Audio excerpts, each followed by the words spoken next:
came out of an old truck I had. And I used the radiator, the air tank. It has an air compressor on the engine. I used the muffler. I used the bell housing. And I found a shaft out of an International. It was a 4-cylinder International gas power unit that I put in the back of this 6-cylinder Cummins. And this is a Cummins 230 natural air. And this come out of a 62 International truck. Now I took the governor down and had him turn it, the RPMs down in it, so it can only turn 1700 instead of 2100. But it's still a road governor, which it's not an equipment governor, but it still works all right. And this shaft that I put in the back, I had to build it up a little bit for the pilot bearing, but it was the right length. And all I did was make an adapter plate here and bolt it onto this truck bell housing, which I've turned upside down when I put it on now. And there's a bearing back there, and that's the only thing that holds that shaft in that engine. And I've got 5 V-belt in here on a pulley. They're quite big V-belts.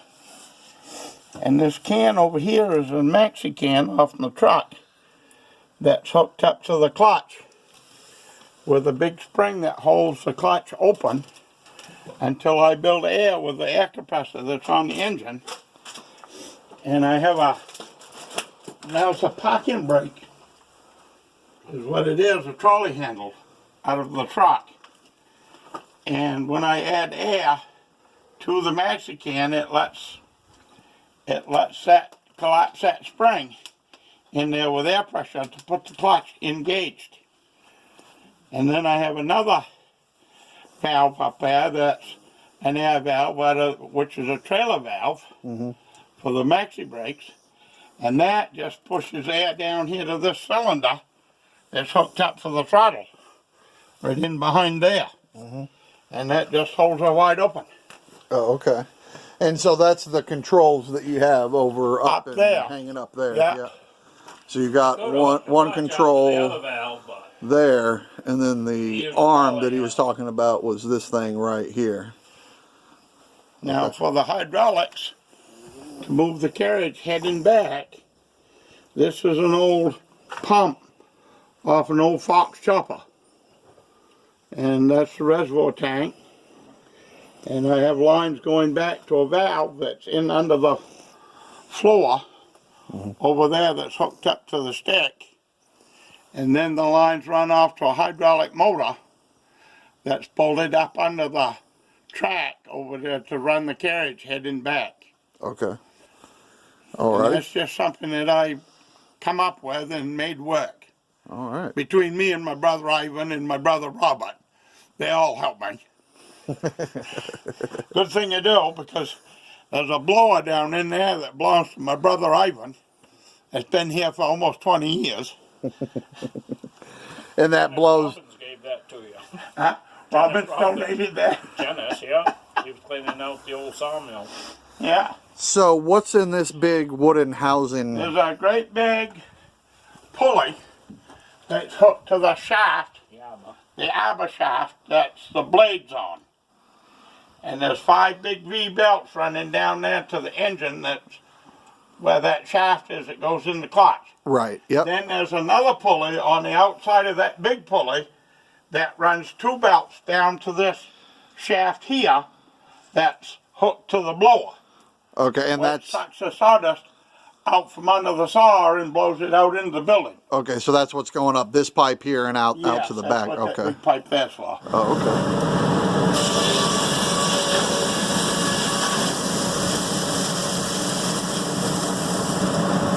And this is pretty much all an old mill. Probably 1900 was when it was made. Yeah. It's an old Chase 100, which they called a lane, #1. And it was all Babbitt bearings to start with. and the arbor is still Babbitt bearing in it, and I just run straight 30 weight motor oil in it. And you mounted it, these look like That's just railroad? old pieces of truck frame Yep. that come off the truck, welded it all together, made up the mounts. And then just set it on these wooden, That's it on railroad them wooden ties? pieces there that just Yep. sits on the floor. Oh, okay.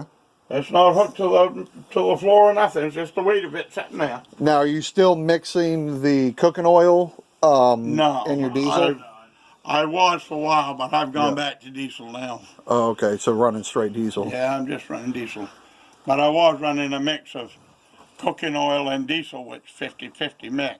Okay. And it would run fine on it too.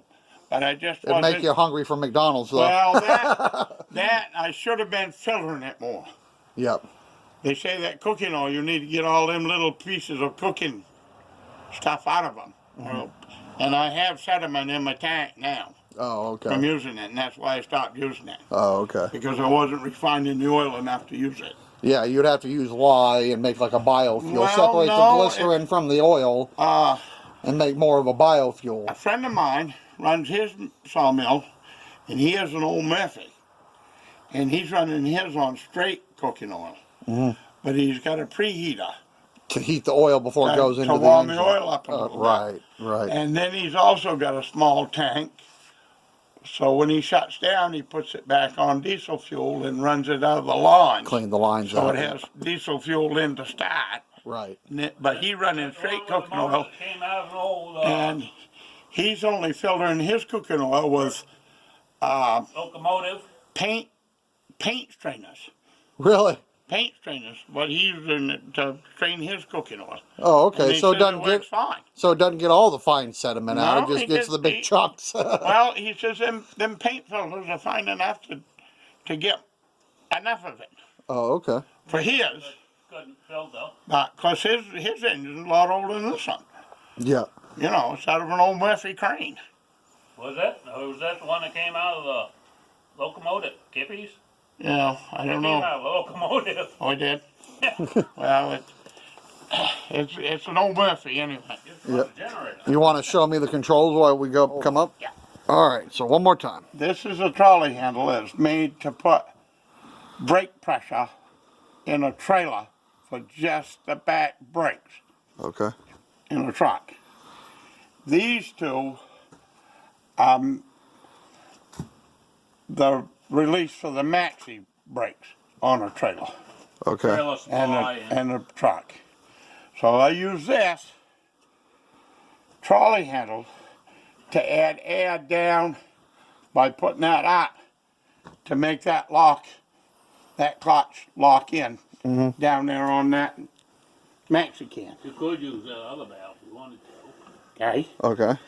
Once that has air pressure, and I get it locked together in the saucepan, and then I bring it up to RPM by pushing in on this button. Yep. And then if I want to shut it down, I just pull the button, pull that, and she goes right down to an idle. Okay. What's the red button? Is that emergency That's shut just off? unhooked. It's not hooked Hook up. that up to the Oh, light. it's not hooked up. It's not Okay. even hooked up. Oh, okay. And then this lever here. This Okay, is a hydraulic valve that's down underneath that goes to a hydraulic motor that's hooked right in behind them two B belts down there to move the carriage back and forth. Spool to pull that cable one way or the other. Yeah, flip that. Yep.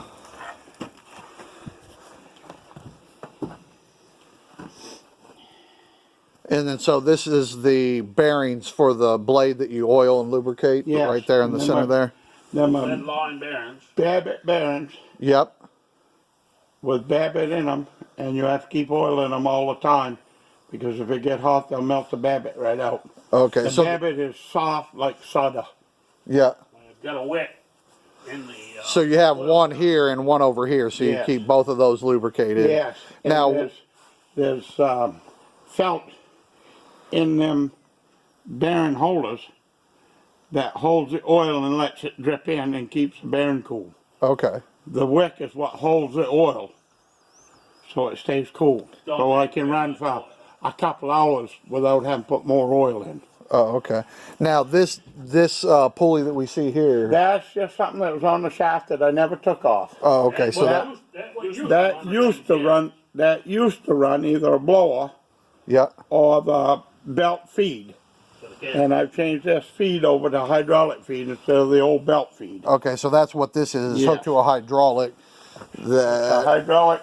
I'm not valve. sure you guys are going to see that. Down there. But there is a hydraulic valve there. You can see the lines coming off of it there. And then there's 2 more lines going over to the hydraulic motor that runs that set of belts that pulls it ahead back. Yep. And that's how the carriage is moving, by this drum spinning and then the cable. That drum moving, pulling that cable. Okay. And what's this? The one last thing right there. What's that? These pieces are your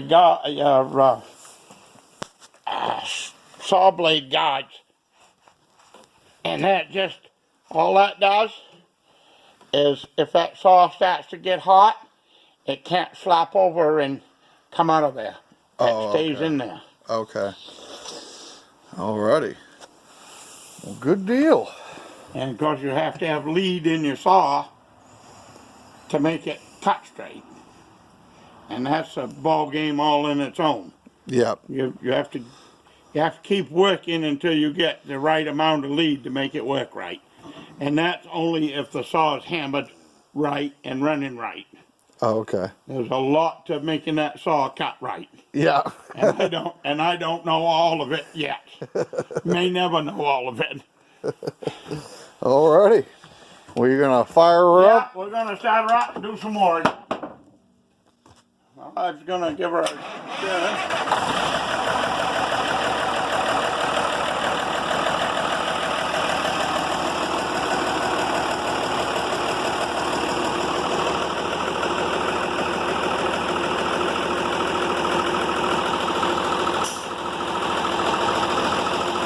So that little of air that we just heard, that was filling up the maxi can?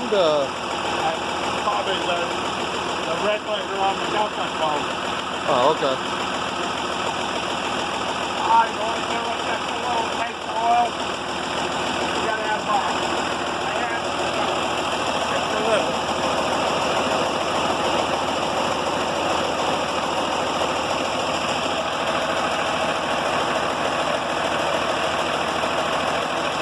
Alright, well I guess we're almost ready. Need to get a little oil on that pressure. So how do you know when you have enough air pressure? Well, I have a gauge down there when it went. Of course, that broke the other day. I got to pick up a new one of them. When I get enough air pressure, you put this up and go, okay? It won't go until it gets a little bit of air. Oh, okay. That's just that. You brought it up. They spinning was good. Sometimes you'll hear it kind of dog in and pick up a little bit in a second.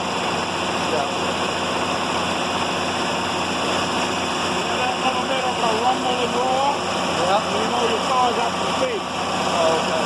So you do it by sound? Okay.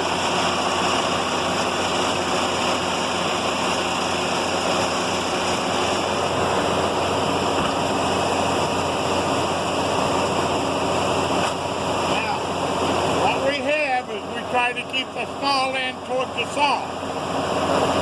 That way, when I get it on the carriage, I can move this front edge out and split the taper of the log to get better lumber. Yep. You don't trust me on this thing. Okay. Well, what I do now, I bring this out. This is my log dog, which is called a Sawyer's favorite. And a bottom dog and a top dog, and they'll hopefully screw right together. Top one down, bring the bottom one out, crank this right here, and that pulls that dog right together. Okay, yeah. Okay? Now I can set my taper by doing this right here. Okay. Now I'm ready to bring it out and get my first cut. Okay.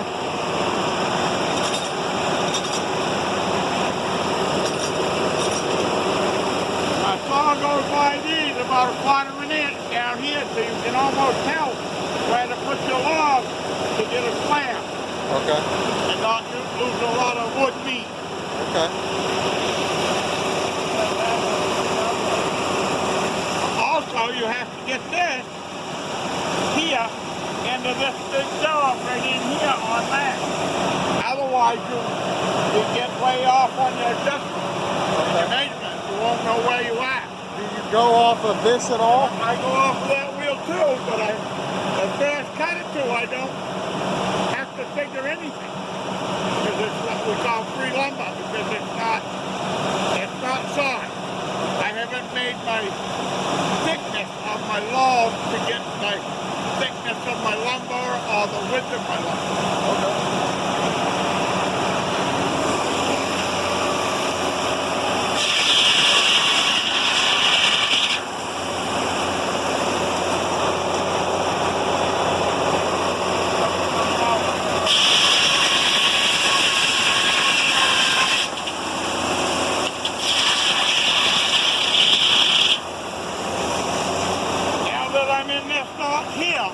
If I pull it one complete pull, that's 1 1/4 inches.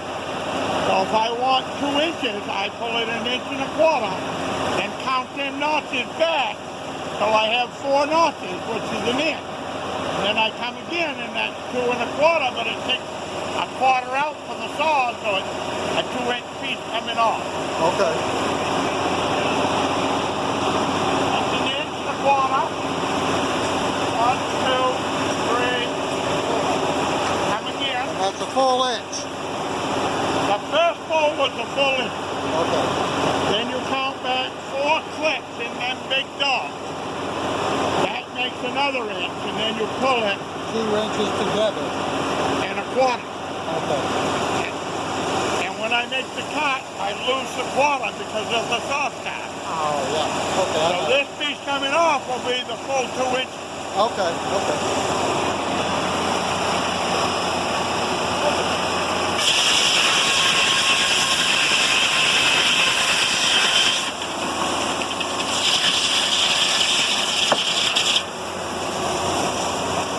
Now we unhook it and turn it 1/2 turn. Okay.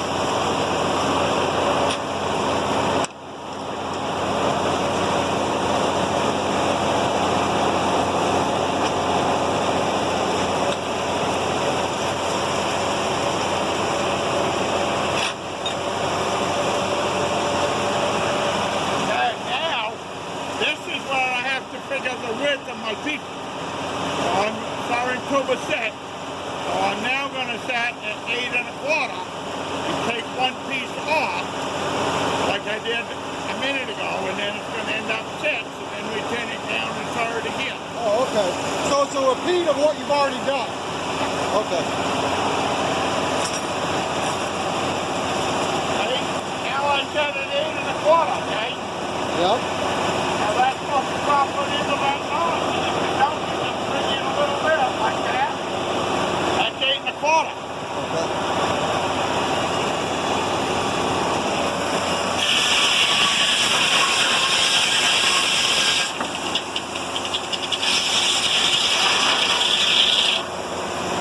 Now I can just set that right on 6 on that wheel now, or I can pull it to full pull plus 4 clicks back.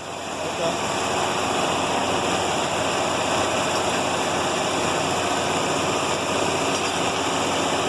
Okay? Now I've got my width.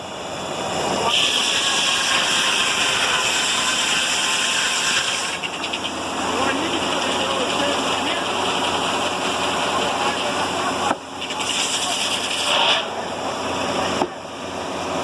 See that? So when you hit that pedal down there, it drops that back. There's a board over here. See this thing right here?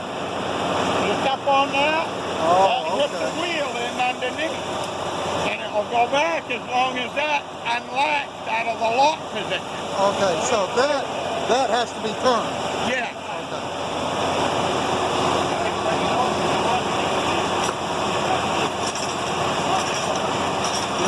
So Ivan would flip it and it would come back. Yeah, he does, or I can bring it back, flip it, and then go ahead and do it.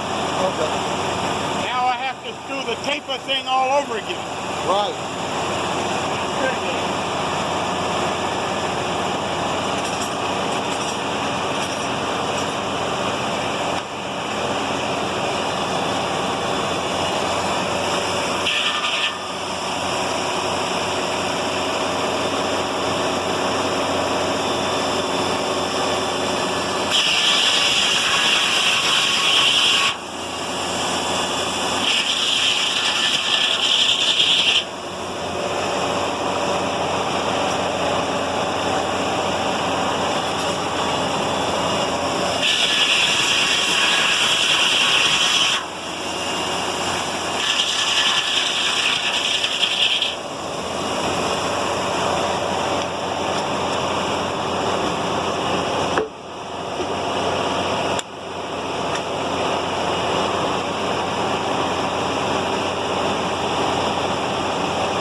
Come out right.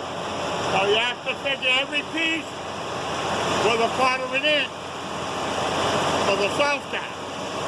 So I know I got to end up with 2 inches. So the next one would be 4 and a quarter. Right. 6 and a half. 8 and 3/4. So that's what I'm on. Let's dip it well.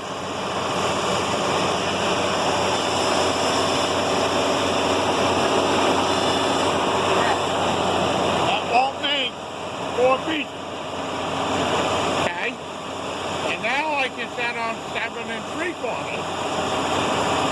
Still get 3 pieces of super set for the board instead of a 2 inch. Okay. That's why it's important to learn your math. Right. Yeah. And the worst part is you have to number that quarter of an inch on every cut, except the last.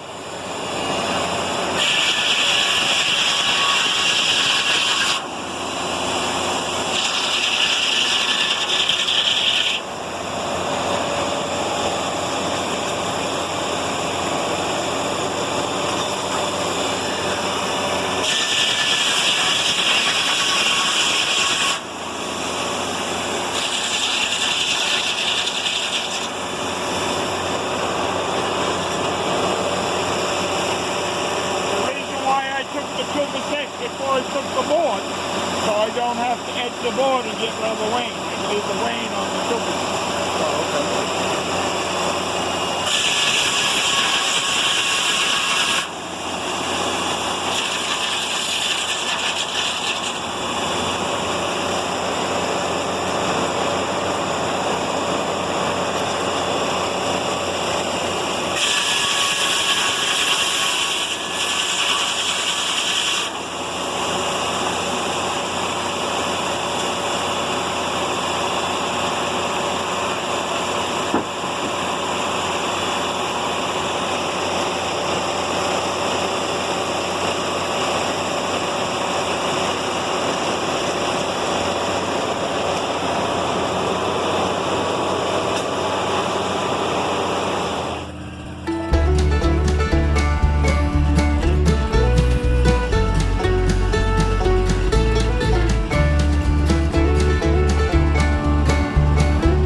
lock that down?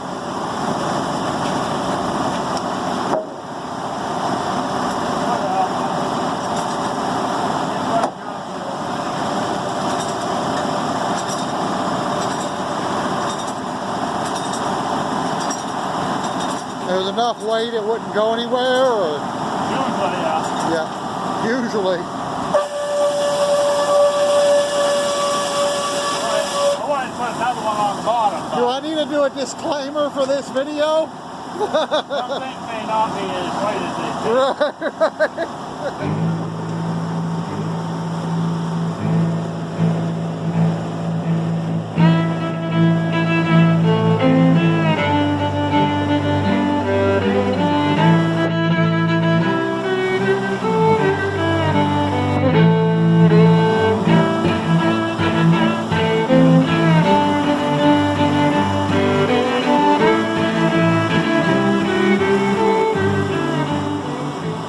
Now you got a bench. Yeah.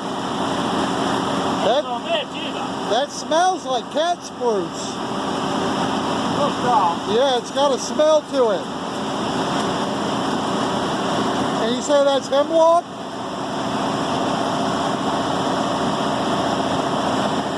There's the black. Oh, okay, yeah, I see it.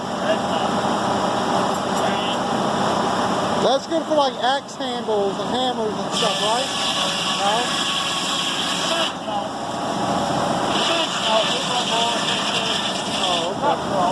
Oh, okay.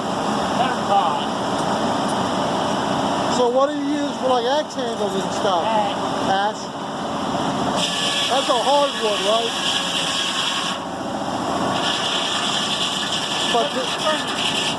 But this is the hardest of the soft, right? Put it there. Yep. Yeah, it's in there hot. Oh, yeah. What are you doing with the saw? You gotta cut a piece off so it'll clear the knot on the blade. You got a flare on that log. Yeah. You have to get that almost level with the stick.